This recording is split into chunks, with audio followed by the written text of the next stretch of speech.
What's up guys, my name is Paul. I'm here today to tell you some tips for TDM on Rundown with the Scar H. You may notice my accent. I am from Ireland, just wanted to clear that up, and I'm not a leprechaun either. I'm using the Scar H with the Master Key shotgun attachment, and I'm using the Glock for my secondary, and then I have some claymores. Now, I don't care if you're someone like X-Colors or Hutch or Blame Truth. If you use this tactic, if you're on the spawn and you use this tactic, you'll probably get about 30 kills a game.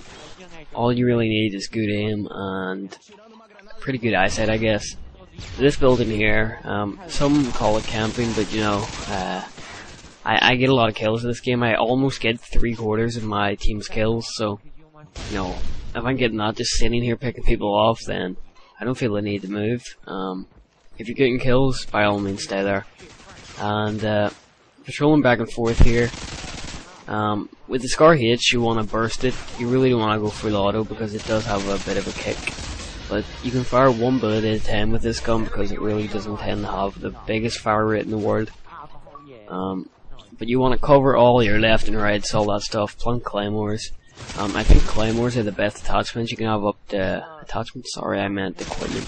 You can have up to 2 claymores at a time, and it'll easily get you kills. Unfortunately, all the guys in there were undercover, so I really can't get anybody.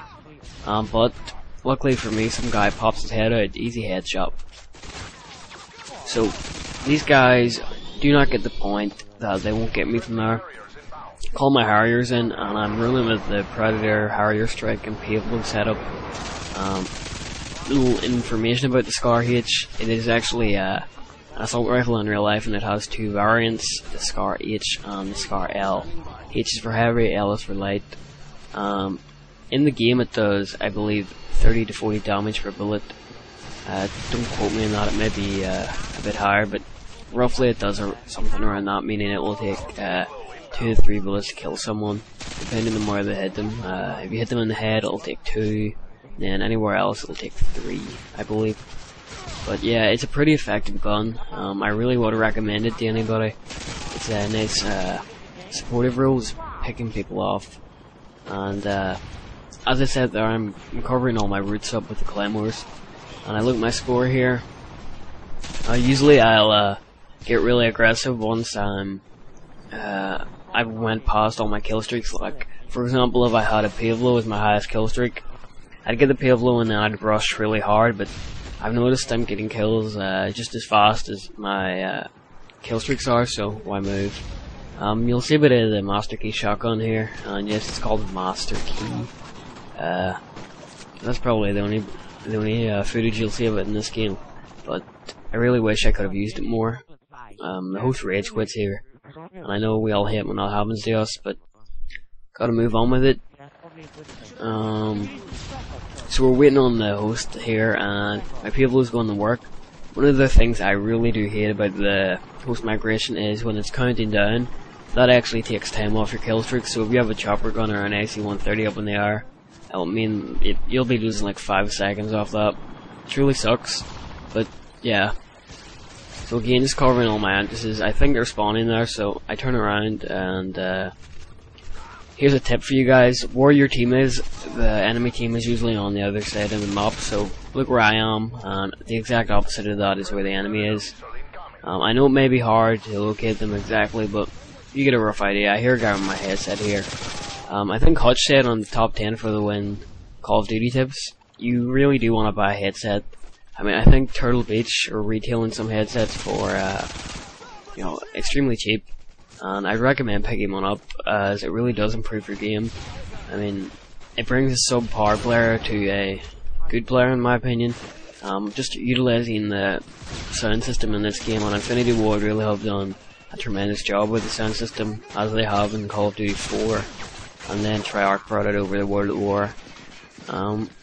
Little question of the day here, I guess. Are you guys looking forward to the next Call of Duty installment? It is due to come out in November, I believe. And it's being produced by Treyarch. It's set in Vietnam. There is no official title for it yet, but I'm just going to call it Call of Duty Vietnam. I personally am looking forward to it. because you'll see a lot of old guns in the game, but you'll also see some modern guns. And by modern, I don't mean like 2008 guns or 2009, 2010. I mean stuff like an AK-47 that was used late Vietnam, and you'll probably be able to use that in the game, hopefully. But I see these guys here, getting this 2 for 1. Some guy's shooting me, but he gave us a position away, and I can easily take cover behind these sandbags and pick him off. The Scar really is a monster when it comes to long range. One of the best assault rifles in my opinion.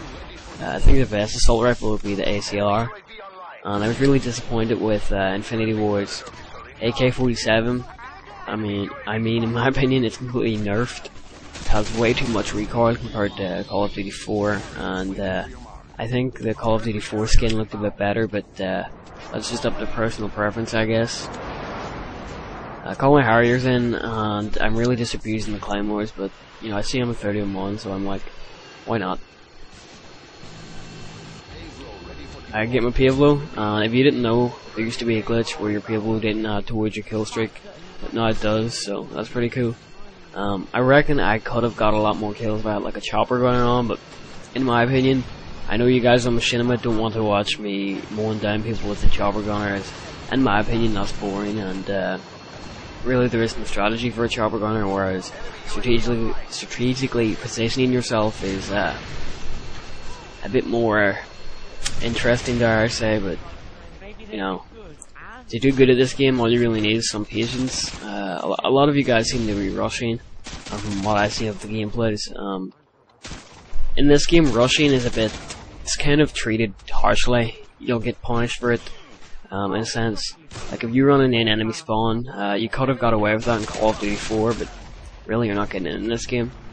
You really need to be strategic, and in my opinion, sitting back, picking people off is the easiest way to get a good kill-death ratio. But yeah, so I think at the end of this video I'm going to put a link to my channel there if anybody wants to come and see some more gameplays I have. I have a plethora of Call of Duty 4 gameplays and a lot of Modern Warfare 2 gameplays. I say I'm 40-1, I really don't want to risk getting killed here, so you know, just wait it out. That's 40 kills, 1 death. I believe that's over, well, it's just about half of the kills in TDM. It's basically 2/3. I hope you guys enjoyed this. Again, question of the day, you looking forward to Call of Duty Vietnam? Leave me a message. Here's my link. Goodbye. Be sure to follow us on Twitter. There you'll find the latest updates from our premier directors and the Machinima Respawn team.